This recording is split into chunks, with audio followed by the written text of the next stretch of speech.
IPL এ group স্টেজের সমস্ত খেলা শেষ। তো আমরা পেয়ে গেছি 4 সেমিফাইনালিস্ট। তো লিগ স্টেজে 1 নম্বরে শেষ করেছে কেকেআর, 2 নম্বরে শেষ করেছে সানরাইজার্স হায়দ্রাবাদ, 3-এ শেষ করেছে রাজস্থান রয়্যালস এবং 4 নম্বরে শেষ করেছে আরসিবি। তো তাদের নামটা এইভাবেই বলতে হবে, কারণ যেভাবে তারা কামব্যাক করেছে, প্রথম 8টা ম্যাচে একটা মাত্র জয়, প্লে অফে যাওয়ার চান্স 1%, তো সেটাকে 100% করে তারা দেখিয়েছে।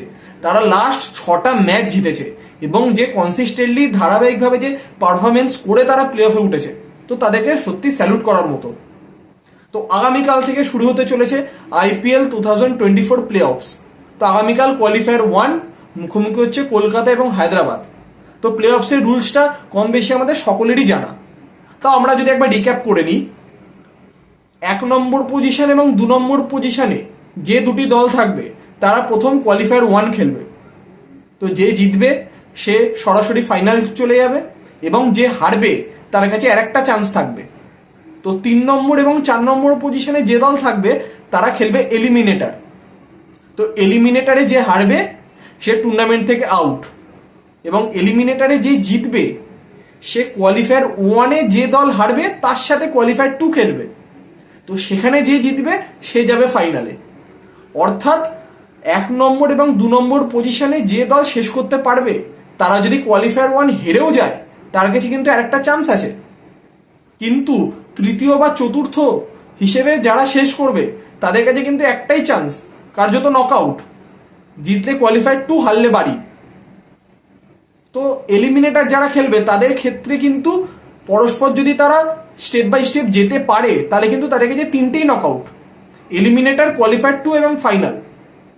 তো সেদিক থেকে গেলে কলকাতা এবং হায়দ্রাবাদ তারা অবশ্যই একটি খুব পজিটিভ চান্স তাদের ক্ষেত্রে রয়েছে। যদি কালকে কোনো দল হেরে যায় তাদের কাছে একটি সেকেন্ড চান্স রয়েছে। তো কোয়ালিফায়ার 1 এবং এলিমিনেটর হবে আহমেদাবাদের নরেন্দ্র মোদী স্টেডিয়ামে এবং কোয়ালিফায়ার 2 এবং ফাইনাল হবে চিপকে। তো আগামীকাল নরেন্দ্র মোদী স্টেডিয়ামে মুখোমুখি হচ্ছে কেকেআর এবং এসআরএইচ, কলকাতা এবং হায়দ্রাবাদ। এবং বুধবার দিনকে আবারও নরেন্দ্র মোদী স্টেডিয়ামে মুখোমুখি হচ্ছে RR versus RCB, Rajasthan versus Bangalore. তো আপনাদের কি মতামত, কোন দুটি দল ফাইনালে যাবে এবং কোন দল এই বছর ট্রফি নিতে পারে? তো সেই নিয়ে আপনাদের কি মতামত তা অবশ্যই কমেন্ট করে জানান। তো আগামীকাল থেকে আইপিএল প্লে অফ 2024 এর প্রতিটি ম্যাচের ডিটেলস আপডেট নিয়ে আসবো নতুন ভিডিওর মাধ্যমে প্রতিদিন। তো এখনকার মতো এতটাই, আবার দেখা হচ্ছে কালকের ভিডিওতে আইপিএল প্লে অফসের সমস্ত আপডেট নিয়ে।